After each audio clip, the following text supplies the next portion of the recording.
Welcome back, chat, to a very favorite game of mine, Stanley Parable. I played this a while back on my channel. Will be the part 2 of that. If you haven't seen that, after watching this one, please go watch that. Let me know how you think about this, and if you want to see me play more of this game or type of games like this, let me know down in the comments below. But yeah, we're gonna go ahead and resume. All of his co-workers were gone. What could it mean? Stanley decided to go to the meeting room. Perhaps he had simply missed a memo.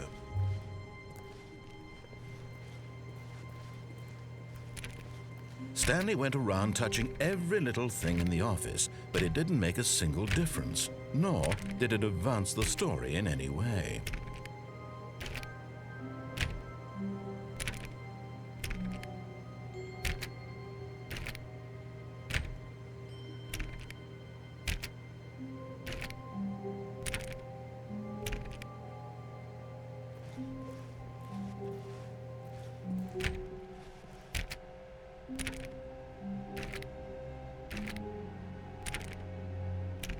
No, it's definitely that door. It's definitely this door. 2, 3, 4, 5, 6, 7, 8, 9, 10.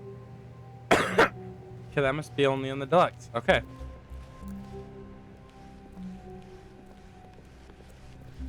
When Stanley came to a set of 2 open doors, he entered the door on his left.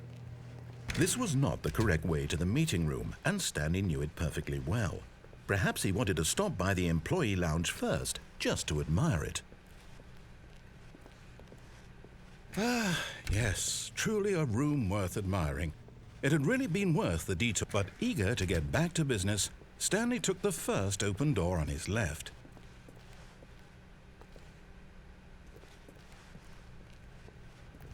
Stanley was so bad at following directions, it's incredible he wasn't fired years ago. Look, Stanley, I think perhaps we've gotten off on the wrong foot here. I'm not your enemy, really, I'm not. I realize that investing your trust in someone else can be difficult, but the fact is that the story has been about nothing but you all this time. There's someone you've been neglecting, Stan. What? Really? I was in the middle of something. Do you have zero consideration for others? Are you that convinced that I want something bad to happen to you? Why, I don't know how to convince you of this, but I really do want to help you, to show you something beautiful. Look, let me prove it. Let me prove that I'm on your side. Give me a chance. Now listen carefully, this is important. Stanley walked through the red door. Aha! Perhaps you misunderstood. Stanley walked through the red door. Stanley I still did don't think not. we're communicating properly. Stanley walked through the red door. The red door. Oh, Fine. thank God you are willing to listen to me. Do you see that I really have wanted you to be happy all this time? The problem is all these choices. The two of us always trying to get somewhere that isn't here. Running and running and running, just the way you're doing right now. Don't you see that it's killing us, Stanley? I wanted to stop. We would both be so much happier if we just stopped. And I think I have a solution. Here, let me show you.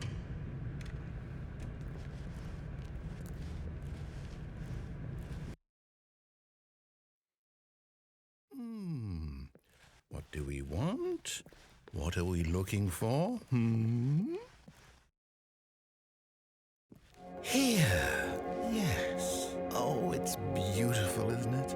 If we just stay right here, right in this moment with this place, Stanley, I think I feel happy. I actually feel happy.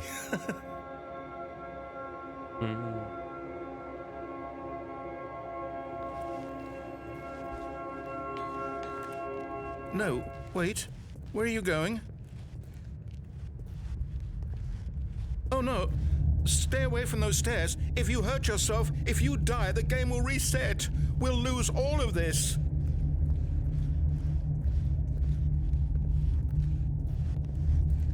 Please, no, Stanley, let me stay here. Don't take this from me.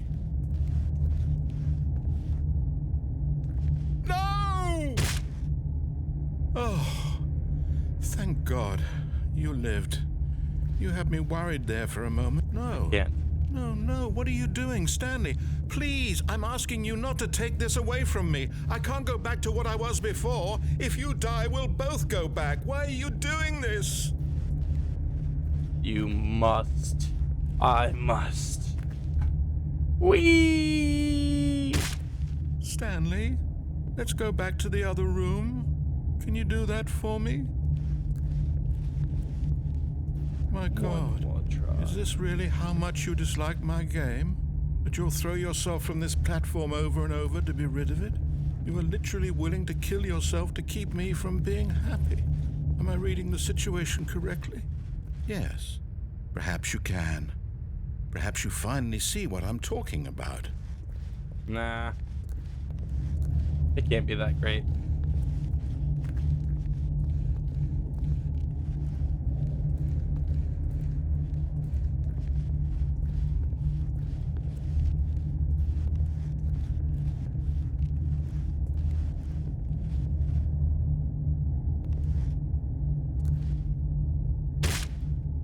Maybe you're just getting a kick out of it. I don't know anymore. I just wanted us to get along. But I guess that was too much to ask. It looks like you wanted to make a choice after all. Well, this one is yours. Is it over? It's going to restart, isn't it? I'm going back.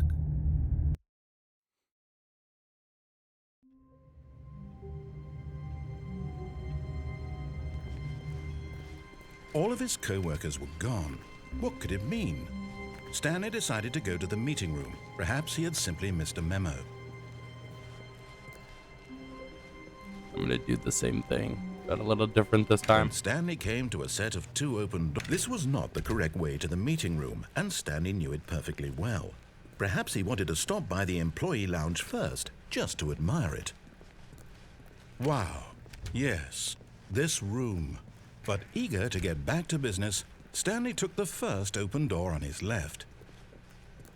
It's only been 7 minutes. That's crazy.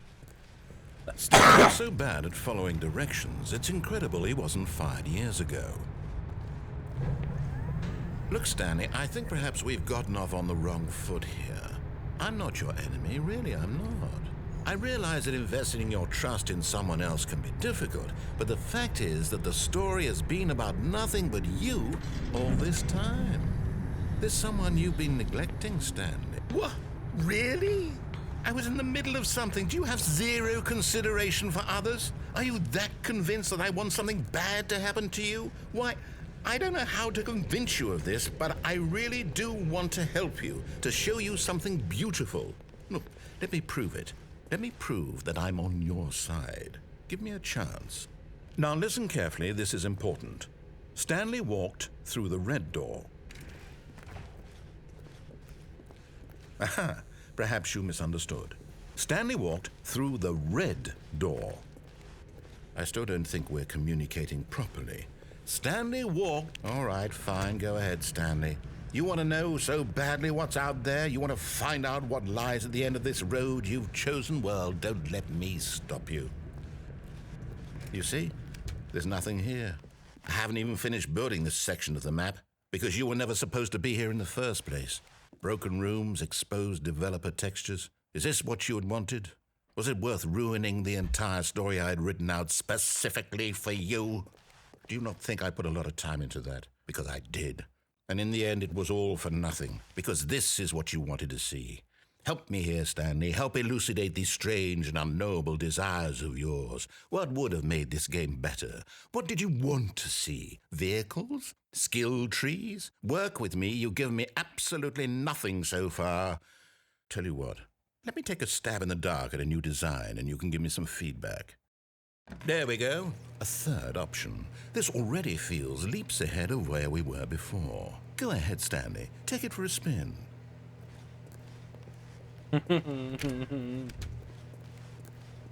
Okay, I'm going to stop you there. Now, Tell me about your experience with this new version. Would you say that the game benefited from allowing you more choices? Feel free to be honest. I'm looking for some real critical feedback here. Aha! You see, I knew I was onto something. Where do these flashes of inspiration come from? How did I know the game needed a third door? Well, it's instinct mostly, a calling in your gut. I really couldn't say where the idea came from, except that I felt it in my soul. You can't teach that, Stanley. Don't even try. Here, based on the data from your previous playthrough, I've compiled a new version. And to be perfectly candid, I think I've knocked it out of the park with this one. Let's take a look.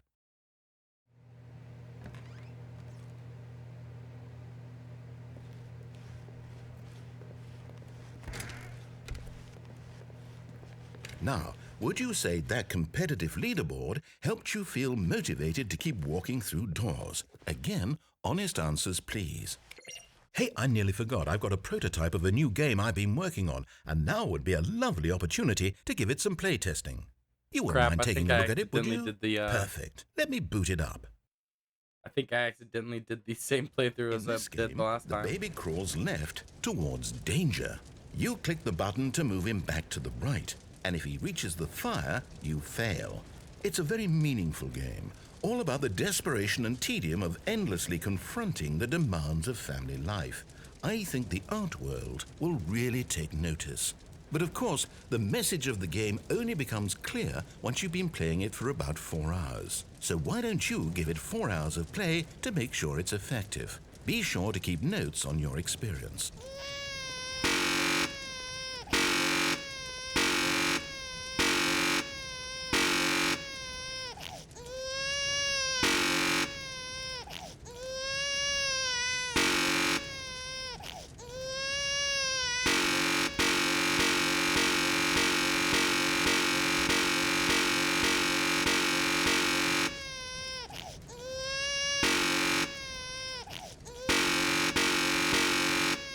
Um,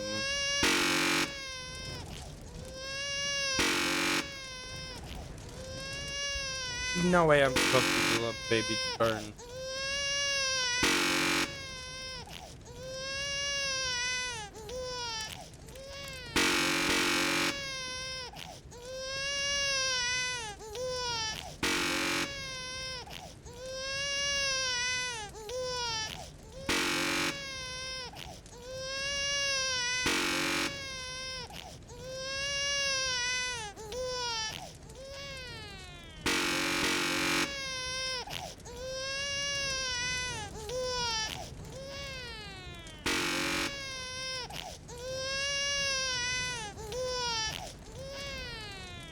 You heartless bastard. Did you do it because you hate babies or purely to spite me? Because if it's the latter, well, I don't know what to do. I'm completely out of ideas. I can't think of a single thing that might improve the experience for me. I'm not even going to try. I'm out. I'm done. It's over. Thank you for playing. Your input was extremely valuable. Oh, hey, since my game was so awful, why don't we play someone else's game? Just to ease the pain. Let's see. What do we have here? Yes, this seems like it'll work. Let's give it a shot. Oh gosh. Yeah, this is the same playthrough. I'm restarting it. All of his co-workers were gone. What could it mean? If you actually want to Stanley go decided check to go that to the meeting playthrough room. out, go Perhaps check he out had my simply missed a memo. past video.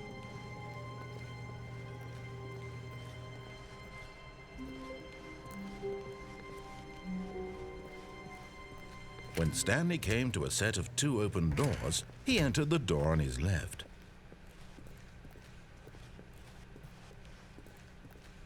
Yet there was not a single person here either.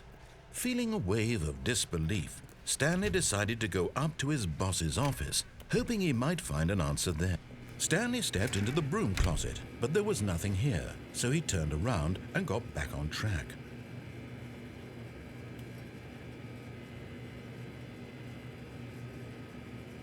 There was nothing here. No choice to make, no path to follow, just an empty broom closet. No reason to still be here.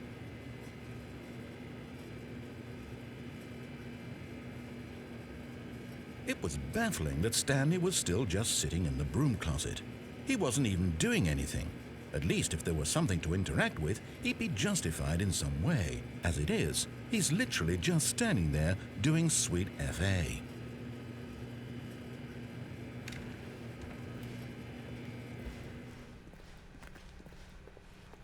Coming to a staircase, Stanley walked upstairs to his boss's office.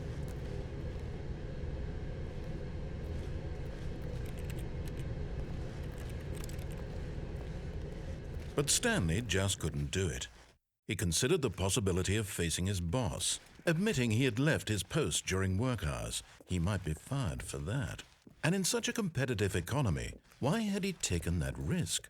All because he believed everyone had vanished? His boss would think he was crazy.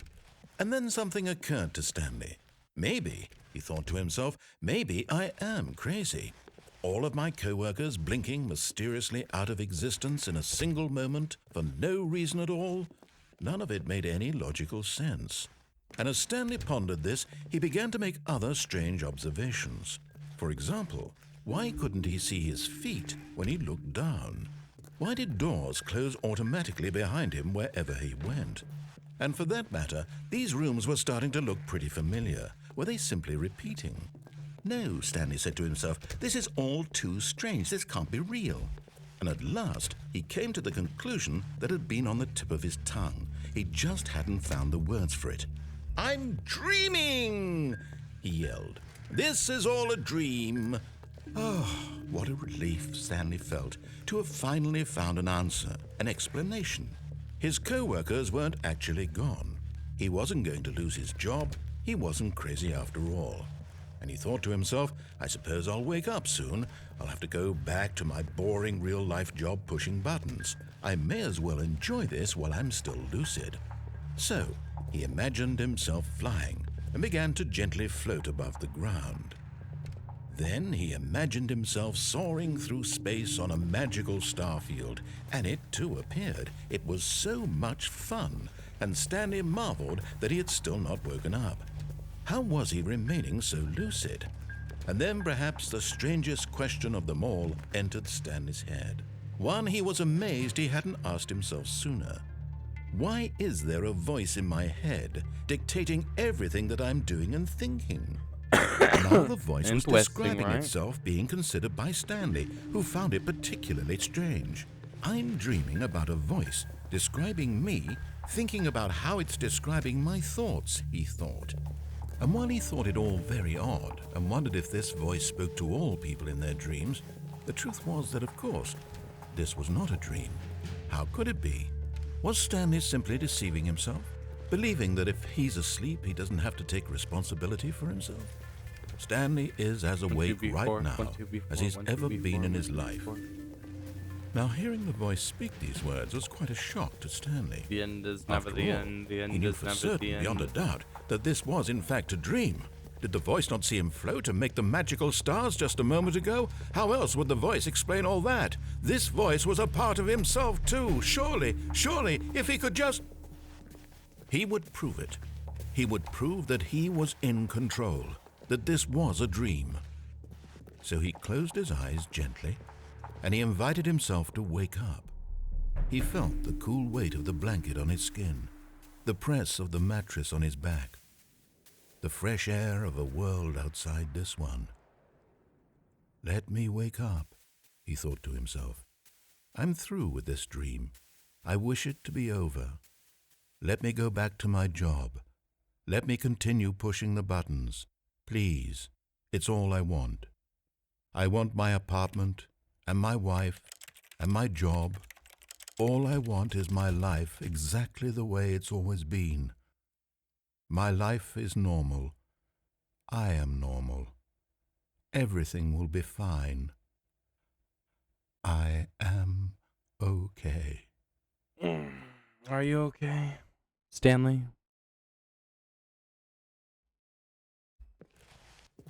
Stanley began screaming. Please, someone, wake me up. My name is Stanley. I have a boss. I have an office. I am real. Please, just someone tell me I am real. I must be real. I must be. Can anyone hear my voice? Who am I? Who am I? And everything went black.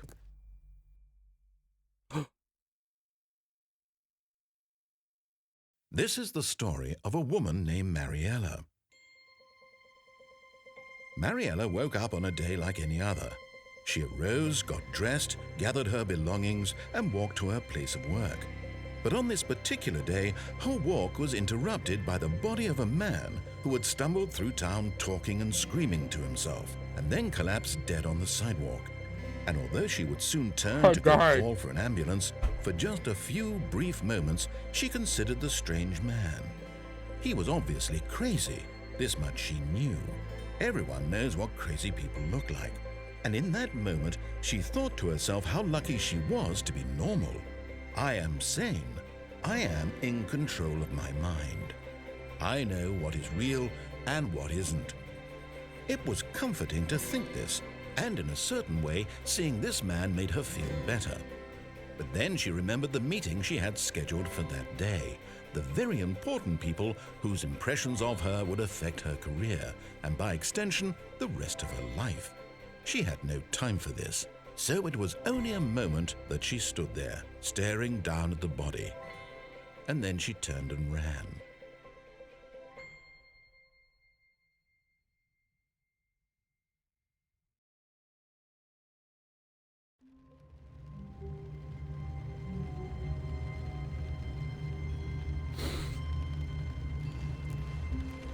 Even now, Stanley's office was a distant memory.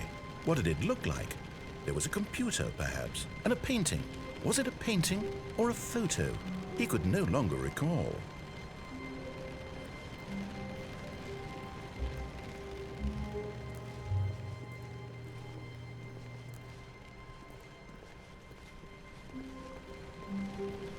When Stanley came to a set of 2 open doors, he entered the door on his left. This was not the correct way to the meeting room, and Stanley knew it perfectly well. Perhaps he wanted to stop by the employee lounge first, just to admire it. The lounge was sublime, a work of art. But eager to get back to business, Stanley took the first open door on his left. Stanley was so bad at following directions, it's incredible he wasn't fired years ago. Look, Stanley, I think perhaps we've gotten off on the wrong foot here. I'm not your enemy, really, I'm not. I realize that investing your trust in someone else can be difficult, but the fact is that the story has been about nothing but you all this time. There's someone you've been neglecting, Stanley. Someone you've forgotten about. Please, stop trying to make every decision by yourself. Now, I'm not asking for me, I'm asking for her. This is it, Stanley. Your chance to redeem yourself, to put your work aside, to let her back into your life. She's been waiting.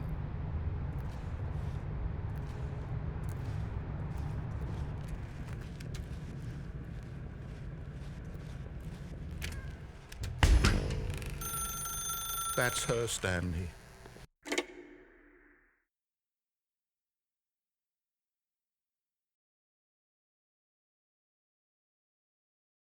Oh, Stanley, is that you? Hold on, sweetie. Sorry to keep you waiting. I'm just pulling the bread out of the oven. All right. Okay, there we go. All right, now, I want you to come in and tell me all about your day.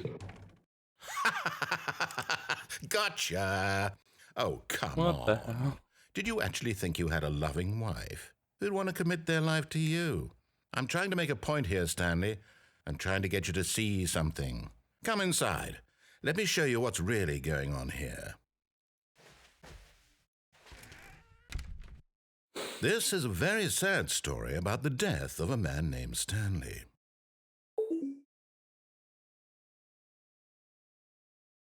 Stanley is quite a boring fellow. He has a job that demands nothing of him, and every button that he pushes is a reminder of the inconsequential nature of his existence. Look Look at him there, pushing buttons, doing exactly what he's told to do. Now he's pushing a button. Now he's eating lunch. Now he's going home. Now he's coming back to work. One might even feel sorry for him, except that he's chosen this life. But in his mind, in his mind he can go on fantastic adventures. From behind his desk, Stanley dreamed of wild expeditions into the unknown, fantastic discoveries of new lands. It was wonderful, and each day that he returned to work was a reminder that none of it would ever happen to him. And so he began to fantasize about his own job. First, he imagined that one day while at work, he stepped up from his desk to realize that all of his co-workers, his boss, everyone in the building had suddenly vanished off the face of the earth. The thought excited him terribly. So he went further. He imagined that he came to two open doors and that he could go through either. At last, choice. It barely even mattered what lay behind each door. The mere thought that his decisions would mean something was almost too wonderful to behold. As he wandered through this fantasy world, he began to fill it with many possible paths and destinations. Down one path lay an enormous round room with monitors and mind controls. And down another was a yellow line that weaved in many directions. And down another was a game with a baby. And he called it the Stanley Parable. It was such a wonderful fantasy, and so in his head he relived it again, and then again, and again, over and over, wishing beyond hope that it would never end, that he might always feel this free. Surely there's an answer down some new path, mustn't there be? Perhaps if he played just one more time. But there is no answer. How could there possibly be? In reality, all he's doing is pushing the same buttons he always has. Nothing has changed. The longer he spends here, the more invested he gets, the more he forgets which life is the real one. And I'm trying to tell him this, that in this world he can never be anything but an observer, that as long as he remains here, he's slowly killing himself. But he won't listen to me. He won't stop. Here, watch this. Stanley, the next time the screen asks you to push a button, do not do it. You see? Can he just not hear me? How can I tell him in a way that he'll understand that every second he remains here, he's electing to kill himself? How can I get him to see what I see? How can I make him look at himself? I suppose I can't, not in the way I want him to. But I don't make the rules. I simply play to my intended purpose, the same as Stanley. We're not so different, I suppose. I'll try once more to convey all this to him. I'm compelled to. I must. Perhaps, well, maybe this time he'll see. Maybe this time. And I tried again, and Stanley pushed a button. And I tried again, and Stanley pushed a button. And I tried.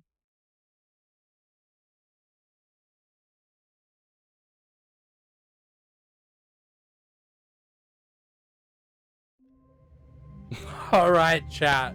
That has been part 2 of Stanley Parable. Please like and subscribe, comment in if you want to see more, and as always, stay hydrated, have fun, and be safe. See you in the next one, and as always, have fun. Goodbye.